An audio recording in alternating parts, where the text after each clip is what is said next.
On a rainy Saturday afternoon, the usually vibrant corner of Sweet Moments Cafe was unusually quiet, except for one small table near the window. A little girl with chestnut hair sat in her wheelchair, a lonely birthday cake in front of her, untouched.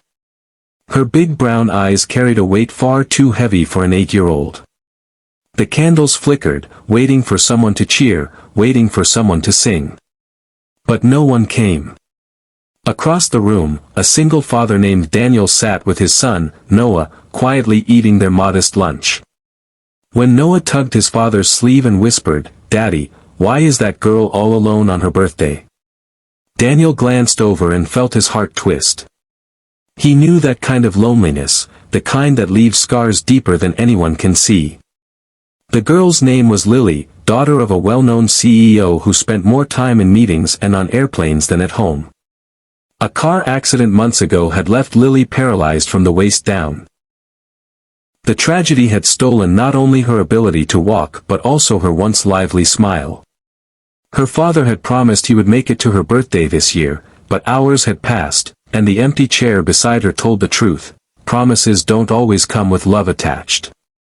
Daniel sat frozen for a moment, torn between the instinct to mind his own business and the ache in his chest telling him that no child deserved this kind of heartbreak. He glanced at Noah, who looked up at him with pleading eyes. And then, with a quiet breath, Daniel stood, holding Noah's hand, and walked over to the lonely table. He crouched beside Lily's wheelchair and said softly, "Hi there. My name's Daniel, and this is my son Noah.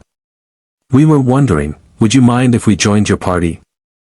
Lily's eyes widened in surprise. She glanced at the cake, then back at Daniel, unsure how to respond. But Noah's innocent grin broke through her hesitation. "We're really good at singing Happy Birthday," Noah said with a little giggle. Slowly, a faint smile tugged at Lily's lips, something she hadn't felt all day. She nodded shyly, and for the first time that afternoon, the room felt a little less empty. Daniel and Noah pulled up chairs, and together they lit the candles. Noah insisted that Lily make the biggest, best wish she could think of. When she closed her eyes, Daniel noticed a tear slip down her cheek, not from sadness, but from the hope that maybe today wasn't going to hurt as much as she thought it would. As they sang, voices soft but full of warmth, the little cafe seemed to glow. Strangers at other tables began watching, some joining in the song. By the time Lily blew out the candles, it wasn't just 3 voices singing, it was an entire cafe cheering her on. They cut the cake together, and laughter began to replace silence. Noah told silly jokes, and Lily laughed so hard she had to wipe her eyes. Daniel listened as Lily shared her dreams of one day being a dancer again, despite the wheelchair, despite what doctors had said. Daniel gently squeezed her hand and said, "Don't ever stop dreaming, sweetheart. Sometimes life takes things away, but it also gives us new ways to shine." Lily held on to those words like a treasure, feeling seen for the first time in what felt like forever. Just as they were finishing, the cafe door swung open, and a tall man in an expensive suit rushed in, Lily's father. He froze at the sight of his daughter surrounded by joy, cake crumbs on her cheeks, and strangers clapping for her. For a moment, he looked like he didn't know how to step closer, weighed down by guilt. Daniel caught his eye and gave him a gentle nod, as if to say, "It's never too late to show up." Lily's father knelt beside her, tears in his eyes. "I'm so sorry, baby," he whispered, hugging her tightly. She hugged him back, but this time, it wasn't a desperate hug. It was forgiving, full of love and hope.